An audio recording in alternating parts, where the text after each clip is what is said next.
오늘은 시작하기 전에 제가 요즘 가장 마음이 쓰이는 말 하나를 꺼내볼게요. 성적이 낮으면 생기부는 별로 안 중요해요. 어차피 이 성적 때는 성적순으로 가는 거예요. 입시 설명회에서도 유튜브에서도 이 말을 참 많이 들을 수 있습니다. 그리고 이 말을 들은 아이들이 생기부도 면접 준비도 슬그머니 손을 놓아버려요. 해봐야 뭐하냐 이런 마음이겠죠. 그런데 오늘은요, 이 말이 정말 맞는지 같이 한번 살펴보려고 해요. 제가 대학에서 서류를 읽던 자리, 그러니까 입학사정관으로 앉아있던 그 자리에서 본 건요, 성적이 아쉬운 이 구간에서 역전이 일어난다는 거였어요. 물론 아무 준비 없이 기적처럼 뒤집힌다는 뜻은 절대 아닙니다. 그리고 제가 늘 말씀드리듯이 내신이 안 중요하다는 게 아니에요. 내신이 가장 우선순위여야 하는 건 맞습니다. 그런데 성적만으로 잘 구분되지 않는 이 촘촘한 구간에서요, 생기부와 면접을 통해 이 학생은 다르다는 근거가 보이면 순위가 바뀔 수도 있다는 뜻이에요. 혹시 지난 영상 기억하시나요? 지난번에 중위권 라인에서 쓸 수 있는 수시 무기들을 쭉 정리해드렸어요.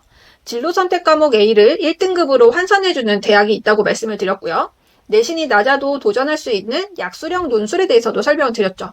그리고 잘하는 두 과목으로 맞추는 수능 최저 전략에 대해서도 말씀을 드렸고요. 그리고 우리 아이 좌표를 보는 등급 변환기까지 한번 말씀을 드린 적이 있어요. 그 영상 반응이 참 좋았는데요. 그 아래 댓글에 이런 질문이 계속 달렸습니다. 그래서 생기부는요, 이 성적에 생기부 챙기는 게 의미가 있나요? 그래서 오늘 이 영상이 바로 그 질문에 대한 답입니다. 지난 영상이 어떤 무기가 있는지였다면 오늘은 그 무기에 진짜 힘을 싣는 법, 생기부와 면접 이야기입니다. 자, 오늘 이야기는요, 고3이라면 9등급제로, 고1과 고2라면 5등급제로 들으시면 됩니다. 그리고 5등급제에서는요, 오히려 더 중요해질 가능성이 커요.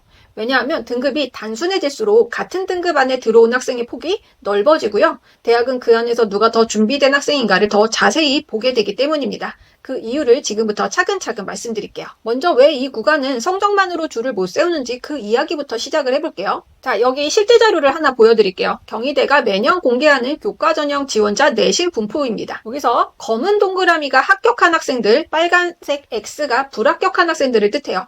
대부분 교과전형이기 때문에 일반고 학생들의 내신이겠죠. 그런데요, 교과전형이라고 다 같은 교과전형이 아닙니다. 크게 두 종류가 있죠. 하나는 교과 성적 100% 순수하게 등급 순으로 뽑는 전형이 있어요. 이건 말 그대로 등급이 높은 순서대로 잘려서 사실 합불이 비교적 명확하죠. 그런데 다른 하나는 교과 전형인데도 서류를 함께 보는 전형이에요. 성적에 더해서 생기부를 정성적으로 평가를 하는 거죠. 그리고 지금 보시는 이 경희대가 바로 그 유형입니다. 경희대 교과 전형은 교과 100%가 아니라 교과 성적과 서류 평가, 수능 최저까지 함께 반영되는 전형이에요. 그럼 우리는 이런 사실들을 알 수가 있습니다. 합격한 학생들이 1등급대에서 2등급대 초반까지 아주 좁은 구간에 촘촘하게 몰려 있어요. 전국의 학생들이 이 한 학과에 지원하기 때문에 소수점 단위로 갈리는 겁니다. 두 번째는요, 좁은 구간 안에 합격과 불합격이 같이 섞여 있죠. 세 번째는요, 어떤 학과에서는 가장 내신이 좋은 학생들이 불합격하기도 합니다. 만약 이게 교과 100% 등급 순으로만 뽑는 전형이었다면 이런 그림이 나오기 어려워요. 등급이 제일 높으면 그냥 붙는 거죠. 그런데 이렇게 경희대처럼 서류를 함께 보는 교과 전형에서는 등급 숫자가 제일 앞서 있어도 그것만으로는 합격을 장담할 수가 없습니다. 물론 수능 최저 같은 관문도 함께 작용을 하죠. 그래서 결론은 이거예요. 같은 교과 전형이라도 정성평가가 들어가는 대학에서는 내신 숫자 하나만으로 우열도, 합불도 단정할 수가 없습니다. 그래서 서로 다른 학교의 2.2와 2.5를 딱 잘라 비교할 수가 없는 것이죠. 그리고 지난 영상에서도 제가 잠깐 말씀드린 적이 있었는데요. 5등급제가 되면 성적이 뭉쳐집니다. 오늘은 그걸 표로 한번 정확히 보고 갈게요. 왼쪽이 지금 고3에 적용되는 9등급제, 오른쪽이 고1과 고2에게 적용되는 5등급제 표입니다. 여기 보시면 5등급제 1등급은 상위 10%까지죠. 9등급제로 치면 1등급과 2등급이 합친 구간이죠. 그리고 오늘 우리가 좀 이야기하고 있는 2등급을 볼게요. 5등급제 2등급은 누적 34%까지인데 이게 9등급제로 보면요. 2등급, 3등급, 4등급을 통째로 품고 있습니다. 무슨 뜻이냐면요. 예전 같으면 2등급, 3등급, 4등급으로 나뉘어 있던 아이들이 이제는 다 같은 2등급 안에 들어와 있다는 거예요. 등급 칸이 줄어든 만큼 같은 등급 안에 들어온 학생의 폭이 이만큼 넓어진다는 겁니다. 그럼 궁금해지죠? 이 2등급이라는 게 실제로 얼마나 많은 아이들일까? 마침 부산시 교육청이 작년에 이걸 조사한 자료가 있어요. 보시면 5등급제에서 2등급 안에 드는 학생이 전체의 약 19% 정도가 됩니다. 조사 대상 13,000여 명 중에 2,500명 정도가 여기에 들어와요. 그러니까 2등급이라고 하면 꽤 상위처럼 들리지만 실제로는 5명 중 1명꼴로 꽤 넓은 층인 거죠. 그래서 이걸 지금 현재 5등급제에서 2등급을 9등급제로 환산하면 약 3.44등급 수준이라고 해요. 대학으로 치면 부산대 교과전형을 지원해 볼 수 있는 라인입니다. 그래서 이게 오늘 이야기랑 어떻게 연결이 되냐면요. 2등급 하나에 이렇게 많은 아이들이 이렇게 넓은 폭으로 들어와 있기 때문에 대학 입장에서는 2등급 이내라는 숫자 하나만으로는 아이들을 줄 세우기가 정말 어려워진 거예요. 그러면 대학은 뭘 더 볼 수밖에 없을까요? 앞에서 말씀드린 그대로입니다. 성적 숫자 넘어 생기부와 면접을 보게 되는 거예요. 그래서 제가 오프닝에서 5등급제에서는 오히려 더 중요해질 수 있다라고 말씀을 드린 겁니다. 그럼 대체 대학은 어떤 학생을 뽑고 싶은 걸까요? 이걸 이해하려면 대학이라는 큰 덩어리 말고요. 그 안에서 실제로 학생을 선발하고 운영해야 하는 사람들 입장에서 한번 생각을 해봐야 됩니다. 그리고 먼저 오해 하나를 풀어보고 싶어요. 가끔 이런 말씀들을 하시죠. 대학도 결국 돈 벌려고 하는 거 아니냐. 정확히 말하면요. 우리나라 사립대학은 이윤을 남겨서 누군가가 나눠 갖는 영리기업이 아닙니다. 법적으로는 비영리 학교 법인이에요. 그러니까 대학이 돈을 벌려고 학생을 뽑는다는 식으로 말하면 정확하지 않습니다. 그런데 돈 걱정이 없느냐? 그건 전혀 다른 문제예요. 대학도 학교를 운영해야 되잖아요. 교수님도 계셔야 되고 직원도 있어야 되고 강의실도 운영해야 되고 연구와 학생 지원도 해야 됩니다. 그러려면 안정적인 재정이 필요하죠. 최근 사립대학의 등록금 의존율은 약 절반 수준이에요. 이 수치는요, 한국사학진흥재단 2025년 사립대학 재정통계연보 2024 회계연도 결산 기준입니다. 등록금 의존율이 48.1% 정도 됩니다. 그쵸? 다시 말해서요, 등록금 수입이 사립대학 재정에서 여전히 매우 큰 비중을 차지한다는 뜻이에요. 게다가 인건비와 관리 운영비 같은 고정비성 지출 부담도 커지고 있어요. 무슨 말이냐면요. 대학 입장에서 학생 한 명 한 명은 단순히 입학 정원 숫자가 아닙니다. 학교를 안정적으로 운영하게 하는 중요한 구성원이고요. 그 학생이 입학 후 끝까지 다니는지도 대학 입장에서는 매우 중요한 문제가 되는 거예요. 바로 여기서 이탈, 그러니까 중도 탈락 이야기가 나와요. 예를 들어 한 학생이 어렵게 입학을 했는데 1학년 때 학교를 그만둔다고 해볼게요. 자, 그러면 대학 입장에서는요. 남은 등록금이 통째로 들어오지 않게 되는 겁니다. 사립대 등록금이 1년에 700에서 800만 원 정도라고 예상을 해본다면 1학년에 그만두면 남은 3년치 넉넉 잡아 2천만 원 정도 안팎이 사라지는 셈이죠. 물론 계열과 대학마다 다릅니다. 인문계열이냐 공학계열이냐 또 학교마다 등록금이 다르니까요. 그런데 이게 한두 명의 이야기가 아닙니다. 2024년 한 해만요. 전국 4년제 대학에서 중도의 학교를 그만둔 학생이 10만 명을 넘었어요. 1학년만이 아니라 전학년을 합친 숫자이긴 하지만 그만큼 대학 전체로 보면 이탈이 결코 작지 않다는 뜻이에요. 그래서 대학 입장에서 중도 탈락은 단순한 개인의 선택 문제가 아니라 재정과 충원 관리에 직접 영향을 주는 문제라는 것이죠. 자, 그러면 실제로 학생을 뽑는 입학부서와 사정관은 어떤 마음이 들까요?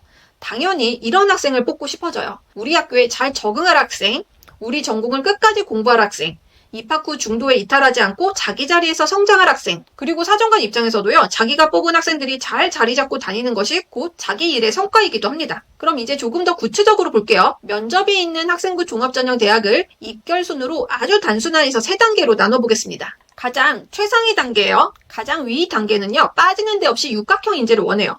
성적도 좋고 활동도 좋고 사고력도 좋고 면접도 안정적인 학생입니다. 자, 이번엔 두 번째예요. 그 아래 단계는 특정 분야에 확실한 우수성과 열정을 보여준 학생을 좋아합니다. 모든 게 완벽하지 않아도요. 아, 이 학생은 이 분야에 진심이구나. 이 전공을 공부할 준비가 되어 있구나. 이게 보이면 대학 입장에서는 긍정적으로 평가할 수밖에 없죠. 자, 그 아래 세 번째 단계는요. 성실하고 기본 태도가 갖춰진 잘 적응해서 끝까지 다닐 학생을 중요하게 봅니다. 오늘 우리가 이야기하는 이 구간은요. 두 번째와 세 번째에 걸쳐 있어요. 방금 말씀드린 그 끝까지 다닐 학생 이야기가 여기 그대로 들어가는 겁니다. 자, 이번에도 실제 대학 사례를 하나 볼게요. 가천대학교입니다. 가천대는요, 서류평가와 면접평가 항목이 조금 달라요. 한번 자세히 들여다볼게요. 자, 보시면 서류평가와 면접평가 영역에서 인성과 진학 의지는 40%로 똑같이 평가를 합니다. 그런데 20%가 다른데요. 서류평가에서는 학업 역량 20%를 보는데 면접에서는 학업 역량을 보지 않아요. 대신 의사소통 역량 20%가 들어가죠. 그러니까 면접에서는요. 성적이 좋고 나쁘고를 다시 따지는 자리가 아니라 이 학생이 자기 생각과 경험을 자기 언어로 설명할 수 있는지를 보는 자리인 거예요. 여기서 말하는 진학 의지는요. 단순히 이런 뜻이 아닙니다. 저 가천대 꼭 가고 싶어요. 이 학과 너무 좋아요. 이런 감정 표현만을 말하는 게 아니에요. 진짜 의미는 이겁니다. 이 모집 단위에서 공부할 준비를 학교 수업과 활동 속에서 해왔는가? 이 전공을 끝까지 배워갈 기초와 태도가 있는가?